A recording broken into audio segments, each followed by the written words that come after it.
सभी मित्रों को नमस्ते। मित्रों, अपना टॉपिक अपने बात कर रहे थे पशु परिचर पार्ट बी। पशु परिचर पार्ट बी और पार्ट बी में अपना टॉपिक चल रहा था पशुओं का प्रबंधन। कौन सा टॉपिक है? पशुओं का प्रबंधन। और आज की क्लास रहेगी पशुओं का आहार प्रबंधन। आहार प्रबंधन। मित्रों, अगर आपको वीडियो अच्छी लगे तो वीडियो को अधिक से अधिक लाइक करें, अधिक शेयर करें और यूट्यूब चैनल को सब्सक्राइब। लेकिन पशुओं का आहार जो टॉपिक है, यहाँ से 1 या 2 प्रश्न आपकी परीक्षा में पूछे जा सकते हैं। वेरी वेरी इंपॉर्टेंट टॉपिक है। तो शुरुआत करते हैं आज के अपनी क्लास आहार।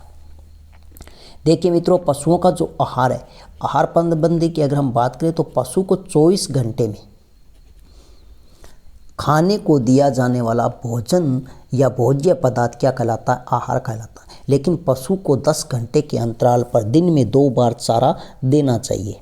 यह तो आप सभी को मालूम ही होगा कि पशु को 10 घंटे के अंतराल में दिन में कितनी बार चारा देना चाहिए? तो 2 बार देना चाहिए। लेकिन पशुओं का जो आहार है, इसे हम क्या कहते हैं? 24 घंटे में खाने को दिया जाने वाला भोजन या भोज्य पदार्थ क्या कहलाता है?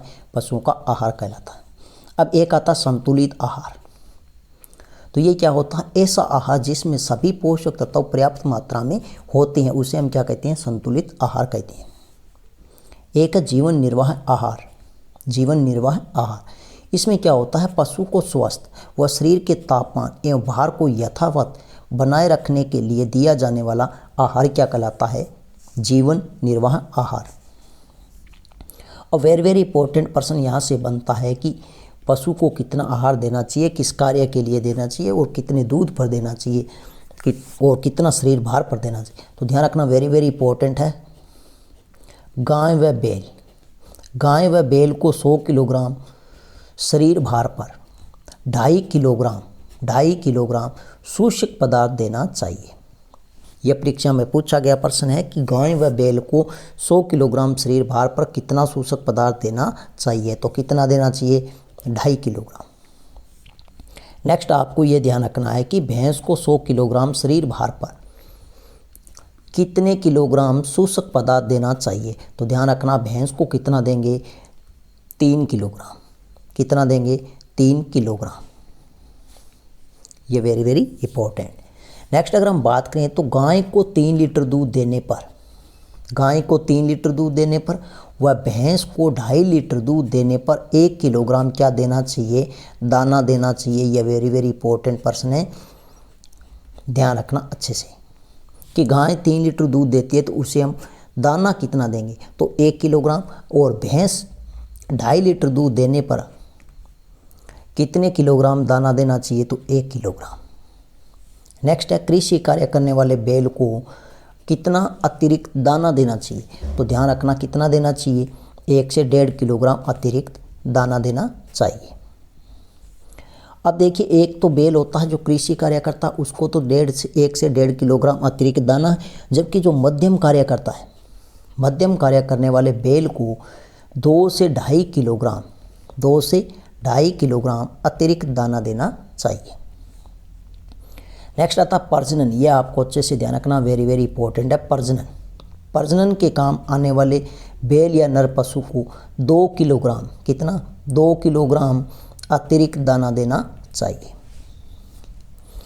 अब आता भारी कार्य करने वाले बैल को कितने किलोग्राम अतिरिक्त दाना देना चाहिए? तो 3 से 4 किलोग्राम अतिरिक्त क्या देना चाहिए? दाना देना चाहिए। नेक्स्ट आता है वेरी वेरी इंपॉर्टेंट है गाभिन। गाभिन पशु को कितना दाना देना चाहिए? तो ध्यान रखना, कितना देना चाहिए?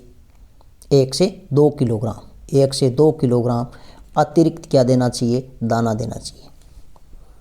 नेक्स्ट अगर मित्रों अपने बात करें तो वेरी वेरी इंपॉर्टेंट आता आहार का वर्गीकरण, जहाँ से एग्रीकल्चर सुपरवाइजर 2004 में प्रश्न पूछा गया और हर बार यहाँ से प्रश्न पूछा जाता है। तो देखिए, प्रथम है हमारे पास में चारा। चारा जिसे रेफेज के नाम से भी जाना जाता है। यह कुल आहार का कितना होना चाहिए? तो 2/3 भाग होना चाहिए। यह वेरी वेरी इंपॉर्टेंट है। चारा है, यह कुल आहार का कितना होना चाहिए? 2/3 भाग। यह जो चारा है, इसमें कच्चा रेशा है, उसकी मात्रा कितनी होनी चाहिए? तो चारा में 18% से अधिक क्या होना चाहिए? कच्चा रेशा होना चाहिए। नेक्स्ट ध्यान रखना, पूर्ण पचनीय पोषक तत्व, पूर्ण पचनीय पोषक तत्व इसकी मात्रा है वो ध्यान रखना 60% से क्या होनी चाहिए, कम होनी चाहिए।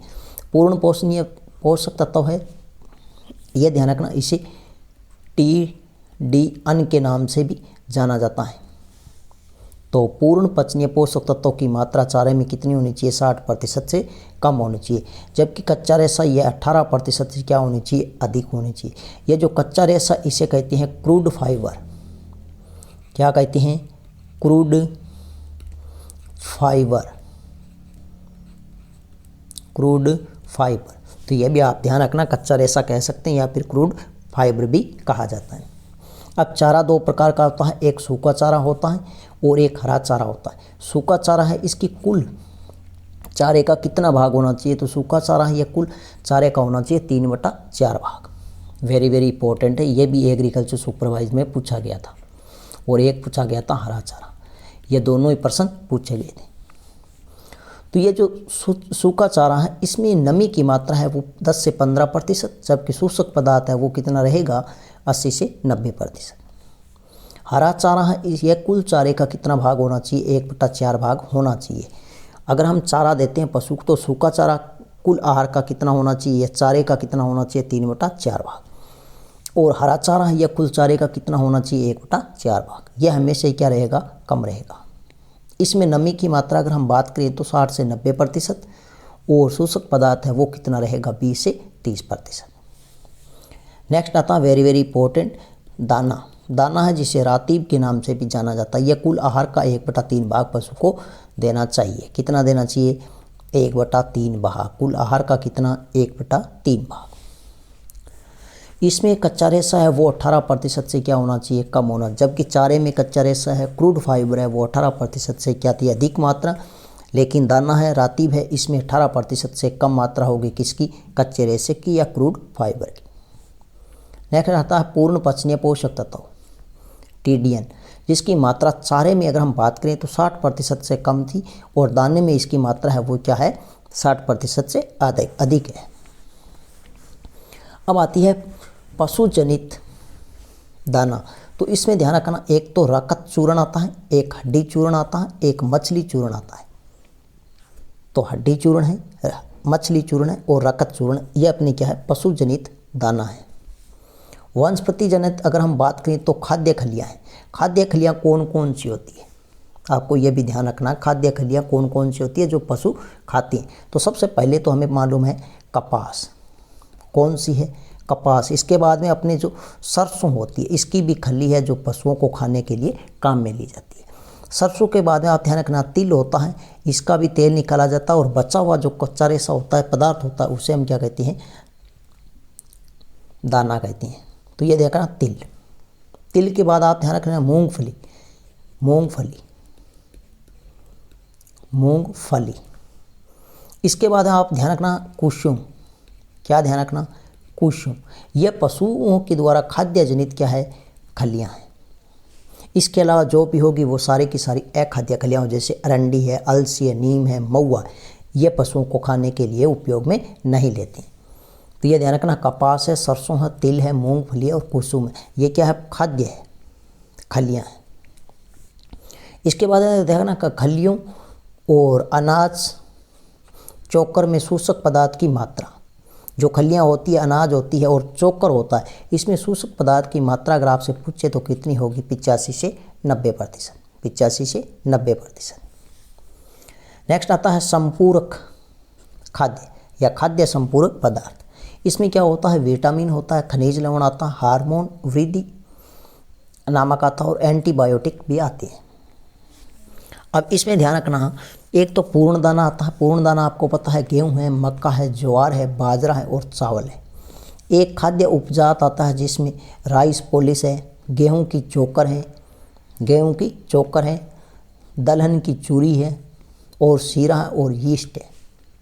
यह प्रमुख क्या है, खाद्य उपजात है। नेक्स्ट अगर मित्रों अपने बात करें तो हमारे पास में सुरक्षित चारा आता है। कौन सा चारा, सुरक्षित चारा है जो वेरी वेरी इंपॉर्टेंट है, सुरक्षित चारा। तो सुरक्षित चारे में प्रथम आता साइलेज, क्या आता है, साइलेज, वेरी वेरी इंपॉर्टेंट है। ये क्या है, हरा चारा है, सुरक्षित चारे में एक तो साइलेज आता है जो हरा चारा, दूसरा आता है जो क्या है सूखा चारा है। इसके बाद है लूंग या लूम है, वो भी सूखा चारा है। एक आता है पाला, वो भी क्या है सूखा चारा है। तो सुरक्षित चारे में प्रथम आता साइलेज और ये क्या है एक हरा चारा है। ये तैयार कैसे होता है, किससे होता है, तो ध्यान रखना फसल को हरी अवस्था या पुष्पन या दूध या अवस्था में काट कर वायु रहित स्थान पर संग्रह करना ही क्या कहलाता है, साइलेज। तो ये वेरी वेरी इंपॉर्टेंट है कि वायु रहित स्थान पर हम क्या करेंगे, इसे सुरक्षित या भंडारण करेंगे। किस अवस्था में, पुष्पन अवस्था में, हरी अवस्था या फिर पुष्पन या दूधी अवस्था, पुष्पन या दूधी अवस्था में काटेंगे फसल को। उसके बाद वायु रहित स्थान पर क्या करेंगे, भंडारण करेंगे। तो उसे क्या कहते हैं, साइलेज कहते हैं। इसके लिए उपयुक्त फसल है वो अधिक कार्बोहाइड्रेट वाली है। यह प्रश्न आपसे पूछा जा सकता है और ध्यान रखना। और सबसे उपयुक्त फसल है वो है मक्का। तो ध्यान रखना सबसे अच्छा साइलेज किससे बनाया जाता है, तो वो कौन सी फसल है, मक्का। उसके बाद में बाजरा है, उसके बाद है रिजका है। यह आपको अच्छे ध्यान रखना है। अब जो ये फसल है, इस फसल में 30 से 40% से अधिक शोषक पदार्थ नहीं होना चाहिए। अगर आपसे पूछे साइलेज में शोषक पदार्थ की मात्रा, तो वो 30 से 40% से क्या है, अधिक नहीं होनी चाहिए। इसमें नमी की मात्रा है, तो वो फसल में नमी की मात्रा कितनी होनी चाहिए, 60 से 65%। इसमें शोषक पदार्थ की अगर हम बात करें तो वो कितनी होनी चाहिए, 30 से 50%। ये कितने समय में बनकर तैयार हो जाता है, साइलेज है, ये कितने समय में बनकर तैयार हो जाता है, तो कितने समय में बनकर तैयार हो जाता है, 3 माह में। वेरी वेरी इंपॉर्टेंट है, 3 माह में। जबकि है वो कितने समय में बनकर तैयार होता है, 1 से 1.5 माह में। जबकि साइलेज है ये 3 माह में बनकर तैयार होता है। नेक्स्ट आता है पीएच मान। यह आप एक ध्यान रखना, बहुत अच्छी साइलेज है, उसका पीएच मान होता है 3.5 से 4.2। अच्छी है उसका पीएच मान है 4.2 से 4.5 और सामान्य है वो ध्यान रखना 4.5 से 4.8। इससे अधिक पीएच मान होगा, 4.8 से अधिक पीएच मान होगा तो वो साइलेज क्या होगा, खराब होगा। तो आप एक अच्छे से ध्यान रखना, बहुत अच्छी साइलेज का पीएच मान 3.5 से 4.2। नेक्स्ट एग्रीकल्चर सुपरवाइजर प्रश्न पूछा गया है कि मीठी साइलेज में लैक्टिक अम्ल की मात्रा अधिक होती है। तो प्रश्न पूछा गया था मीठी साइलेज में किस अम्ल की मात्रा अधिक होती है, तो मीठी साइलेज में किस अम्ल की मात्रा अधिक होती है, लैक्टिक अम्ल की मात्रा अधिक होती है। अब आप ध्यान रखना, आपसे पूछा जा सकता है कि खट्टी साइलेज में किस अम्ल की मात्रा अधिक होती है, तो खट्टी साइलेज है उसमें एसिटिक अम्ल की मात्रा क्या होगी, अधिक होगी। तो ये दोनों ही वेरी वेरी इंपॉर्टेंट है। साइलेज बनाने की क्रिया है वो साइलोइंग कहलाती है, जबकि साइलेज भरने का जो गड्ढा था अपने वायु राजस्थान उसे कहते हैं साइलो। उसे क्या कहते हैं, साइलो। तो यह आपसे पूछा जा सकता है कि साइलेज भरने का स्थान, जो वायु रहित स्थान है उसे क्या कहते हैं, साइलो कहते हैं। और जो साइलेज बनाने की क्रिया उसे क्या कहते हैं, साइलोइंग कहते हैं। इस साइलेज का गुण क्या है, तो गुण आपसे पूछा जा सकता है, वेरी वेरी इंपॉर्टेंट है। ये क्या होता है, सुरक्षित पौष्टिक हरा चारा है। सुरक्षित क्या है, पौष्टिक है, हरा चारा है। इसमें एक विशिष्ट क्या आती है, सुगंध आती है। इसमें हल्का पीला खट्टापन होता है, इसमें हल्का क्या होता है, खट्टापन होता है। लेकिन यह पीला रंग मुक्त चारा है, मतलब यह हरी अवस्था में रहता है। वेरी वेरी इंपॉर्टेंट इसका क्या है, गुण है, ये ध्यान रखना। और रंग और स्वाद के आधार पर अगर हम बात करें तो अच्छी साइलेज है वो ध्यान रखना गहरी बादामी और मीठी साइलेज मानी जाती है। क्या, गहरी बादामी रंग की। तो इसमें आपको 4 बातें अच्छे से ध्यान रखना। एक तो आपको ध्यान रखना साइलेज क्या है, एक हरा चारा है। सुरक्षित क्या है, हरा चारा है। साइलेज बनाने के लिए फसल है उसको किस अवस्था में हम काटेंगे, तो हरी अवस्था या फिर पुष्पन या दूधिया अवस्था पर काटेंगे। और काट कर कहाँ पर भंडारित करेंगे, इसको संग्रहण करेंगे, तो वायु रहित स्थान, और इस स्थान को कहते हैं साइलो। और इसमें जो फसल है वो अधिक कार्बोहाइड्रेट वाली होनी चाहिए। सबसे उपयुक्त फसल है वो कौन सी है? मक्का। मक्का आपको वेरी वेरी इंपॉर्टेंट ध्यान रखना है। बाकी यह नमी की मात्रा ये भी आपको ध्यान रखनी है। शोषक पदार्थ ध्यान रखना है, और इसमें शोषक पदार्थ की मात्रा कितने प्रतिशत अधिक नहीं होनी चाहिए? 30 से 40% से अधिक नहीं होनी चाहिए। एक आपको समय ध्यान रखना, कितने समय में बनकर तैयार होता? 3 माह में। और मिट्टी साइलेज है, इसका भी आपको विशेष ध्यान रखना, इसमें किस अम्ल की मात्रा अधिक होती है? तो लैक्टिक अम्ल की। और खट्टी साइलेज है, इसमें एसिटिक अम्ल की मात्रा क्या होती है? अधिक होती है। और साइलेज बनाने की क्रिया साइलोइंग कहलाती है, और जबकि साइलेज भरने का जो स्थान होता है उसे साइलो कहते हैं। और इसके गुण हैं संरक्षित, पौष्टिक हरा चारा है, विशिष्ट सुगंध आती है, हल्का खट्टापन होता है, और पीला रंग मुक्त चारा, मतलब ये हरा होता है, पीला नहीं होता। नेक्स्ट अगर अपने बात करें मित्रों तो है, ये वेरी वेरी इंपॉर्टेंट है, आपसे पूछा जाएगा यहाँ से एक प्रश्न। है क्या है? सूखा चारा है। सूखा चारा ही कैसा है? सुरक्षित है। अब इसमें ध्यान रखना, फसल को पुष्पन से पूर्व काटकर छायादार स्थान पर सुखाते हैं। अब कोई भी फसल है वो पुष्पन, उसके फूल आने से पूर्व उसको काटकर क्या करेंगे? छायादार स्थान पर सुखाते हैं। उसे हम क्या कहते हैं? है कहते हैं। इसके लिए उपयुक्त फसल है वो है कौन सी? रिजका, बरसीम, जई। लेकिन रिजका एकमात्र ऐसी फसल है जो है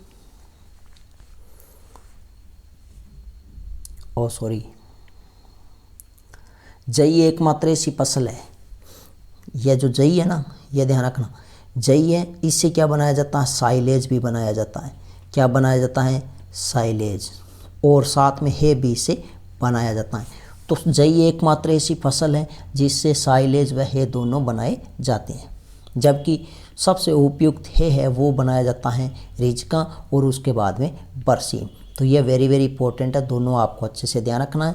और ये ध्यान रखना, पुष्पन से पूर्व काट कर छायादार स्थान पर सुखाते हैं। तो 3 बातें आपको अच्छे से ध्यान रखना। नेक्स्ट अगर हम बात करें, इसमें नमी की मात्रा 14 से 15। अब सूखा चारा है तो नमी की मात्रा क्या होगी? कम होगी। जबकि शोषक पदार्थ की मात्रा इसमें कितनी रहेगी? 85 से 90%। और है बनने में समय कितना लगेगा? 1 से 1.5 माह। अब है के प्रकार आपसे पूछे तो दलहनी है। दलहनी लेग्यूमिनेसी कुल की जो फसलें होती है दलहनी होती है, उससे क्या बनाया जाएगा? है वो स्वादिष्ट होगा, पाचक सबसे अधिक होगा, और अच्छी होगी, विटामिन ए होगा, और खनिज लवण में कैल्शियम सर्वाधिक मात्रा में पाए जाएंगे। अब दलहनी आपको पता है, मूंग है, उड़द है, चावला है, लोबिया है, अरहर है, तो ये सारी क्या है? दलहनी फसलें हैं। मिश्रित फसल दलहनी और अनाज वाली आप सभी जानते हो, जैसे गेहूँ है, मक्का है, ज्वार है, बाजरा है, चावल है, जौ है, तो ये सारी की सारी क्या? अनाज वाली फसलें हैं। इनसे है बनाया जाता है। नेक्स्ट आता है मित्रों क्या? लौंग या लूम। लौंग या लूम, यह आप सभी जानते हो, खेजड़ी की जो सूखी पत्तियां होती है उससे तैयार किया जाता है। खेजड़ी की सूखी पत्तियों से तैयार किया जाता है। और यह ध्यान रखना किसके लिए उपयुक्त है? तो भेड़ व बकरी के लिए उपयुक्त चारा है। इसके बाद ध्यान रखना पाला। पाला है, यह देसी बेर की सूखी पत्तियों से तैयार किया जाता है, और यह भी किसके लिए उपयुक्त है? भेड़ व बकरी के लिए उपयुक्त चारा है। ये दोनों ही क्या? अकाल का चारा है। ये दोनों ही क्या? अकाल का चारा है। यह भी आप ध्यान रखना, अकाल के समय इसका क्या किया जाता है? प्रयोग किया जाता है। अकाल का चारा कह सकते हैं लौंग, लूम और पाला। और इसकी खास बात ध्यान रखना, यह ध्यान रखना, यह जो दोनों ही है, लौंग, लूम या फिर पाला, यह दोनों ही क्या है? प्रोटीन युक्त चारा है। प्रोटीन युक्त चारा है। तो मित्रों, यह थी आज की अपनी क्लास। नेक्स्ट मिलते हैं एक नई वीडियो के साथ में, तब तक के लिए धन्यवाद।